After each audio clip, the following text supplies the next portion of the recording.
Today on Mother Mayhem. Just like you daughters get to have your boundaries and preferences, so do the people in your life. And just like you don't owe anyone an explanation, they don't either.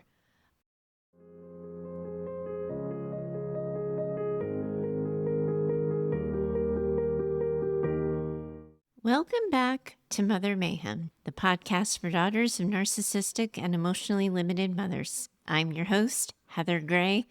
And you guys, I think we should just all get into our pajamas, grab the tissues, and have us some good old-fashioned girlfriend time, because we have ourselves a daughter who just really needs her sisters right now.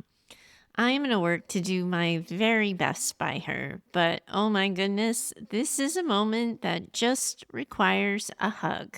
And maybe a marathon viewing party where we toss in some Bridget Jones, some Legally Blonde, a little Waiting to Exhale, maybe Pretty Woman, maybe First Wives Club, might I suggest Under the Tuscan Sun for good measure. Or maybe we are just going to work together to curate the most perfect playlist. We can start with Someone Like You by Adele, Cry by Kelly, All By Myself by the incomparable Celine. And this list probably wouldn't be complete without a little I Have Nothing by Whitney. Oh my gosh, you guys, we have ourselves a sister, and she is living with real heartbreak. And this isn't one of those times when psychobabble is going to help or do anything. It is not what's needed here. She really just needs to be seen and heard and understood. And Mayhem, we all know ourselves by now. We've got that in spades. Now, she started her letter with an assignment, and I took this as seriously as I have taken anything. But first, let's just get to her letter, and I'm going to find all of you on the other side.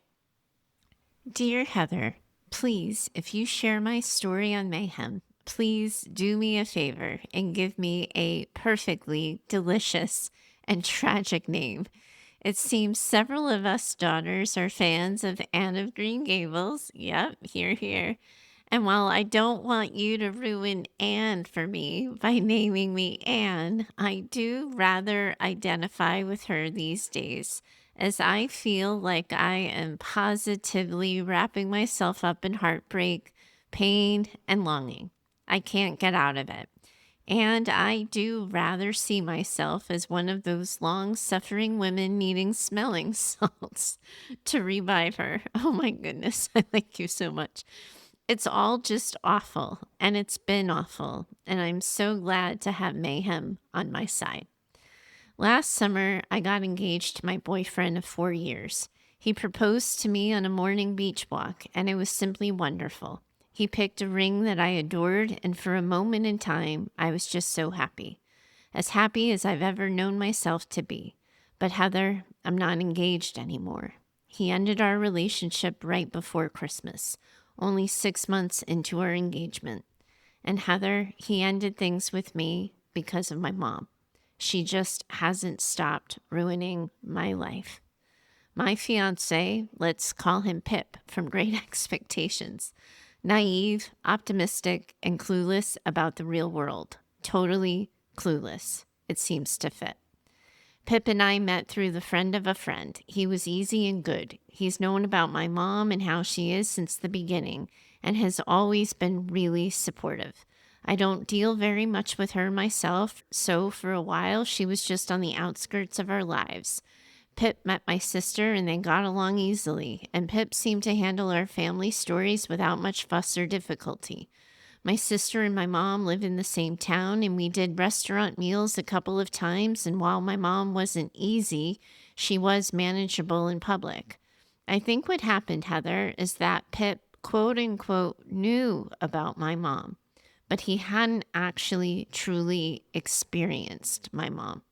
Our first years together, we had done holidays with his family. Last Thanksgiving, his parents opted for a cruise, and my sister decided to host all of us. including our mom. And Heather, my mother, was just all kinds of herself. She full-on Cyndi Laupered all of us and really showed all of us her true colors. Criticizing me and mocking my sister and my sister's parenting, she commented on my niece's weight and then mocked my brother-in-law when he asked her to stop. And when she did, she turned to Pip and said, "It's a good thing you're meeting my daughter now." She was positively horrendous to look at, all acne covered and scarred when she was younger. I did my best by her, but you can see for yourself, she could still use some help. Jesus. Pip, to his credit, just said his acne was bad too as a kid, but he believed we would have still liked each other no matter what age we had ever met. Ah, Pip. He had no clue. Poor Pip. Right into the lion's den he went. Mom was predictably awful, mocking him, asking awful questions about the wedding, why he chose me, had he just given up. God, awful. She's awful. And that's when my sister demanded she leave. When she left, my sister was crying, I was crying, my niece was crying, my nephew was crying and trying to comfort my sister, and the poor guys were left just to stare at each other. Again, perfectly tragic, right? Afterwards, Pip was so supportive. He was really with me and there for me, and I felt like he was really on my side as my mom escalated and got worse and even more intrusive. I returned to less acknowledgement of her. I ignored her and was moving toward no contact, as was my sister. Then Heather, she pulled the real nutter. She reached out to Pip's mom through Facebook, and Pip's mom got that same Cyndi Lauper True Colors experience, and bless her heart, her poor Midwestern mom self had just never seen the likes of someone like my mom before. And that's when it was all over. Shortly after, Pip told me that he loved me, but he didn't want this in his life, this drama, this intensity. He wanted kids someday, and he didn't want this for his kids, and that he wanted to be able to plan a wedding without having to have to make plans for how to keep his mother-in-law out of it. He said a lot more, but I don't remember very much. There was just this sound in my ears as I had remembered all the times I had tried to warn him about my mom, and he had said it was okay. How he said he could see that I took how I was raised and used it to become good and to become better. How he told me he was on my side and always would be. How he loved me, how lucky he was. How he hoped our kids had my eyes. And all of the air, Heather, left my lungs. My eyes burned and I didn't even cry. I'm not sure I was even blinking. And I was just all done. He said he thought of waiting until after Christmas, but needed to protect his family from a Thanksgiving repeat. I was suddenly someone he needed protection from. My sister keeps reminding me that that isn't actually what he said, but it's what I heard and how it felt. I am just so very sad. My heartbreak is all I think about. How safe I felt. How I finally learned what home felt like. How it felt like to be loved and to believe in that love and that I was worthy of that love. All of it. I fell for all of it. How I went from feeling like a walking Hallmark movie to a dark and tortured soul. How it's like a light has just gone out. I don't get what I did all of this for, what the point of any of it is. And I'm so mad at myself for just coasting on low contact when I could have just told her to fuck all the way off. I'm mad at her, but also she did what she always did. I'm mad at myself for not protecting what was important to me. I can't believe that I left my happiness, my life, vulnerable in any way to my mom. She has been positively horrific all my life, and the idea that I thought I had a handle on her was simply absurd. I was so incredibly, devastatingly foolish. I am devastated, Heather. And my sister's there for me, as is her husband and my nephew and my niece, and they keep writing me these little cards and sending me videos, but I am so alone in all of it. Friends have reached out, but I haven't been able to bring myself to reach back. I'm so embarrassed, but also I feel contagious. Like maybe it will occur to them that my mom could invade their socials and be a pain in their asses too. I don't want to lose them. I feel scared and alone all the time now. I'm so scared of my life getting wrecked more, but I'm also scared that this is all there is for me now. How am I ever going to believe another guy, trust another guy, love another guy? I pictured our kids, Heather. We wanted 3. We drove through neighborhoods trying to find where other young couples were hanging out in the area. We had plans and we were saving money. We didn't care about a honeymoon or a wedding. We just both really, really wanted a home. My first home. And now it's just all over. I try to think ahead and it's just blank. I don't even have a question for you, but I guess I wanted you to know that this happened to me, though we've never met, because who else could possibly get any of this? Who else can I say to, hey, my mom pulled a real nutty, freaked out my future mother-in-law, and made her scared for her son's well-being? Who would even get that? And how is this my life? And how is that a sentence I just typed? Thank you for Mayhem. I really thought I was on my way toward being one of those daughters with the super supportive husband, but alas, I'm now just a daughter picking up the wreckage her mother left in her wake. Fuck my life. Thank you for listening. Oh my goodness, sister. You really, really do need your sisters right now, and I hope it isn't too long before you let them in again. But first, about the business of your name. I gotta tell you right away, I wanted to name you Ophelia, because of course I did. How perfectly tragic of a name is that? But then I went looking at all our other tragic heroines, and I remembered Marianne Dashwood from Sense and Sensibility. And those of you who are up on your Jane Austen, you might remember how she would just throw herself into her suffering. She was all in on it. And well, today's daughter, maybe I just name you Marianne Ophelia. That sounds like a very Anne of Green Gables name, because Marianne certainly doesn't sound all that tragic on its own. I know, Marianne, that this is all really new for you.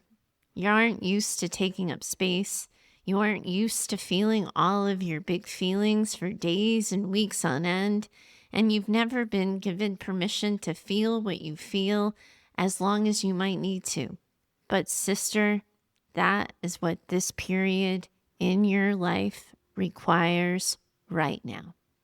It is perfectly normal and reasonable to still be crushed by the weight of your grief from all of this. It will be normal in 6 months from now to still be hurting and grieving. You are having a perfectly normal reaction to a series of abnormal events. It is not normal to have someone ask you to be with you forever, only to change his mind 6 months later. It is not normal for a relationship to end like this without having done anything wrong yourself.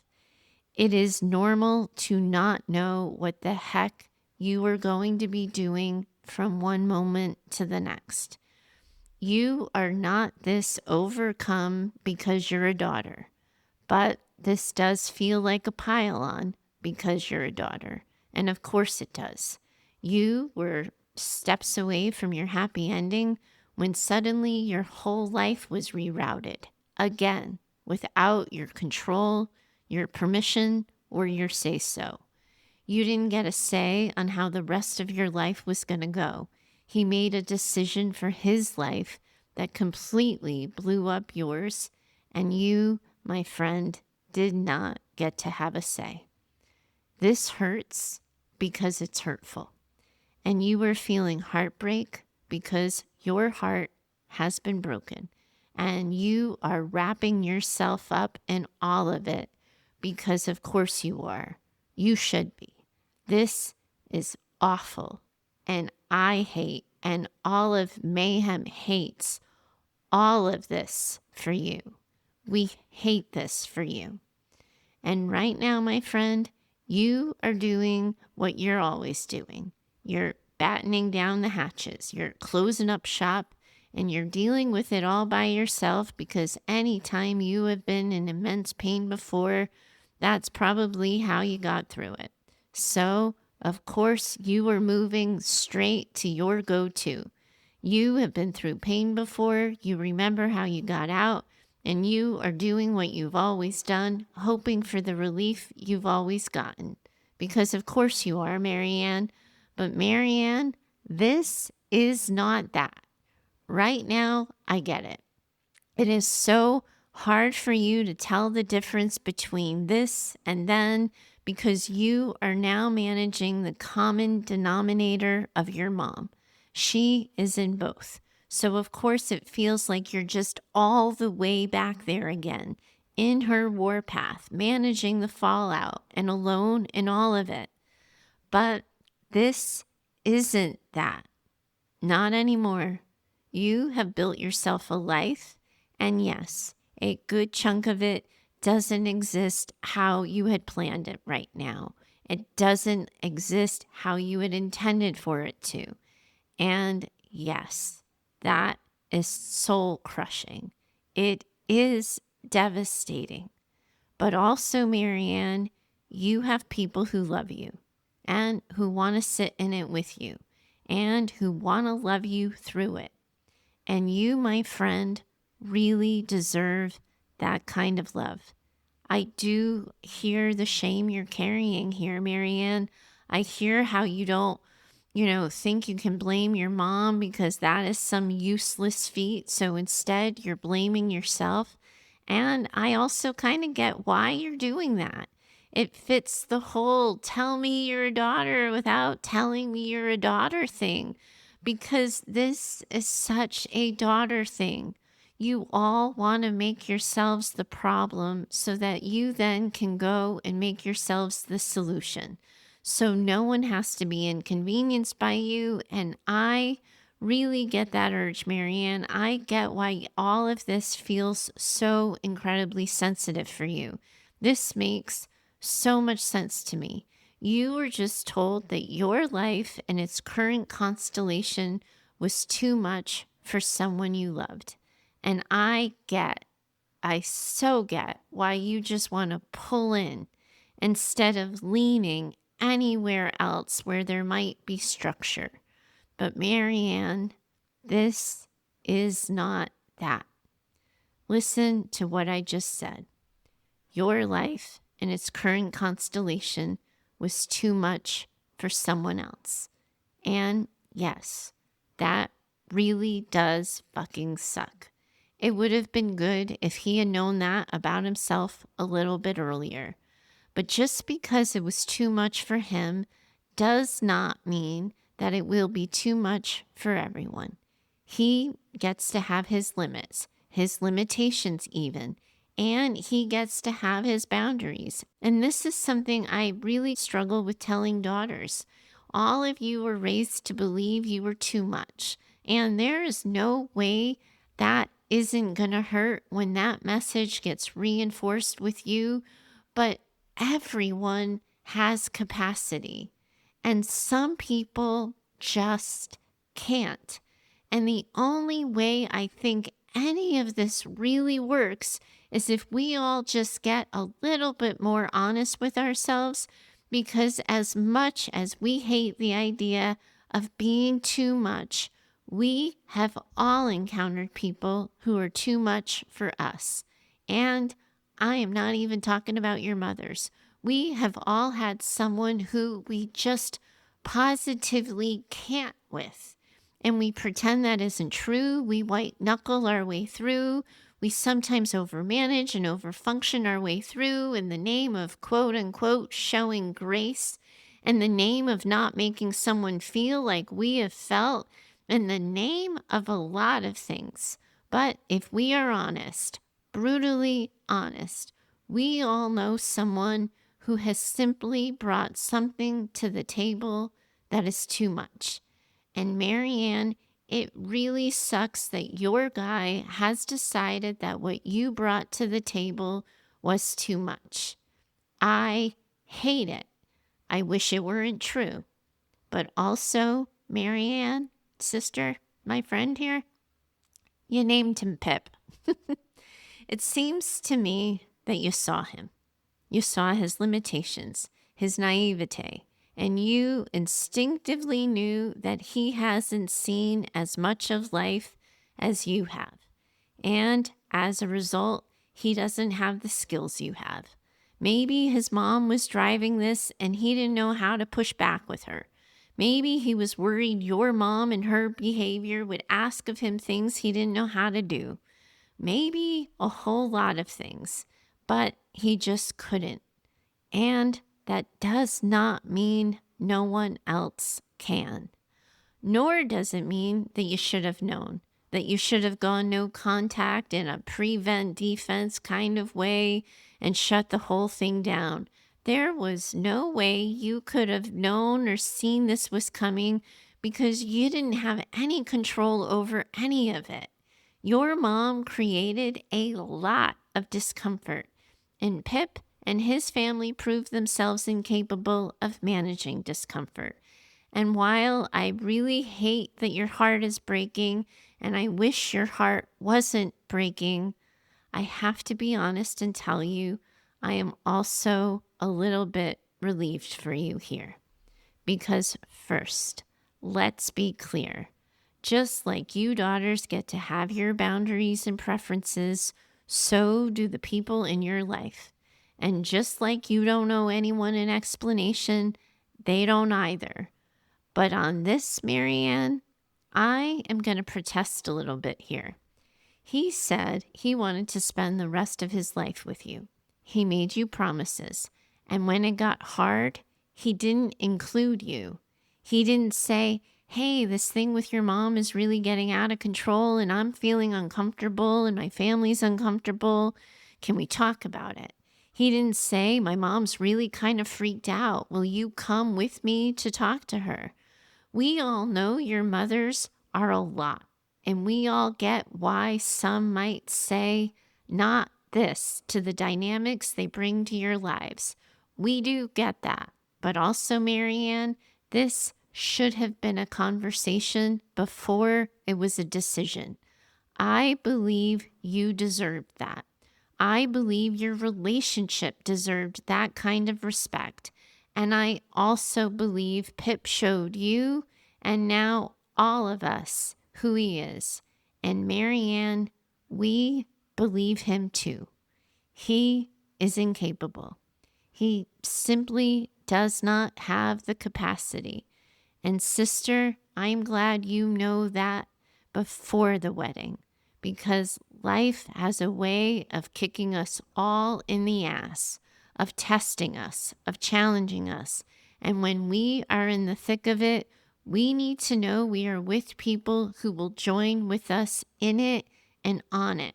That doesn't mean that they have to always know what to do, that they can't ever get scared, that they don't get to have their own reactions. But when it gets hard, you deserve knowing that you have someone who stays.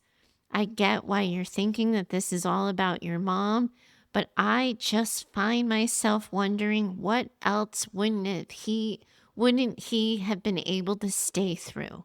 Where else in his life would his mother be able to pull rank and shut something down? You weren't included. You were blindsided and you've been left. And that is awful. It hurts. It is going to take the air right out of your lungs. And there is no way that isn't true. But sister, there is absolutely no reason for you to keep the cavalry at bay. Your friends want to show up for you. They want to be there with you and for you, and you deserve to have your friends with you in this. You have built those relationships. You have made those deposits, and you deserve to be able to lean on them. And I know that it is scary and vulnerable. I know it is. But right now, you are hurt and You're punishing yourself for having gotten hurt. And you don't need to be doing that. This is a shitty thing that has happened. But going through it without your girlfriends, shit, that sounds way shittier and totally, completely unnecessary. You, my friend, deserve your people. Not everyone leaves. Yes, some people do. And if we only look at their fading backs as they head out the door, we sometimes miss the people who stayed. And we miss seeing that they have left space for the next person who sees you, who's capable of holding you and your life, and who wants to do those things with you. Right now, your heart is broken because he broke your heart. This is grief and loss, and yes, you are going to have to work through it, but nothing says you have to do it alone. And also, Marianne, there is so much about the mother wound experience that is isolating. There is so much that other people might not understand unless they themselves have gone through it. But heartbreak, very few of us get through life without having seen some of that, my friend. It's universal. Everyone gets it and knows it. And you are absolutely, positively not alone in it. And you don't have to be doing it alone. It's okay to let people in. And I really, really hope you do. This is not your fault. You did not deserve this. And you didn't do anything wrong. You're sad because this is sad. But I promise it's going to be okay. We don't know how yet, but the evidence of your life suggests to me that you cannot possibly be brought down by someone we're naming Pip. You, Marianne, are not going to be done in by a Pip. I promise you that. Mayhem sees you. We believe you. We are so very sorry that you are hurting right now. And I really believe it won't always hurt this bad. But right now, it does, and that's okay. You are in this community of women from around the world who are in this together. And I, for sure, most definitely, am in it with you too. Bye for now. Thank you so much for joining me today. I really hope that you felt seen and heard in today's conversation. And I know conversations like this are not easy. If they were, everyone would be having them. And you all know this too. The work doesn't end here. The things we talk about, relational trauma, mother wounds, identity, and healing, well, they were never meant to be worked through alone. And that's why I've built an entire ecosystem of support around Mother Mayhem. And you can find it all at mayhemdaughters.com. Inside the Mayhem Daughters community, the conversation continues between episodes. It's not social media. It is something safer, deeper, and intentionally designed to support your healing. Community membership now includes Thursday Night Mayhem, our weekly live gathering from 3:30 to 5 o'clock Pacific Standard Time. Every week, I facilitate a focused conversation connected to our theme of becoming your own best friend. We practice regulation, we build boundaries, and we expand capacity. If you're looking for more than insight, if you're ready for practice and connection, that space is waiting for you. I also continue to offer Tuesday group at noon Pacific Standard Time, a separate weekly support group for daughters who want a more traditional small group experience. And if you're not ready to share in a group but want my eyes on your story, I offer one-on-one Mayhem consultations as well. You can learn more about all of it over at mayhemdaughters.com. If the show has helped you and you'd like to keep it ad-free, you can support it through the link on the website. And if you're already in group, in the community, or have worked with me one-on-one, you are already supporting the show. There's nothing more I'm asking of you. If you have a story or a reflection of your own, I'd really love to hear it. You can send a message or a voice note 10 minutes or less to heather@mayhemdaughters.com. There's no mayhem without your stories or your questions. If you know another woman who needs this conversation in her life, please share the show with her. Your reviews and shares truly matter.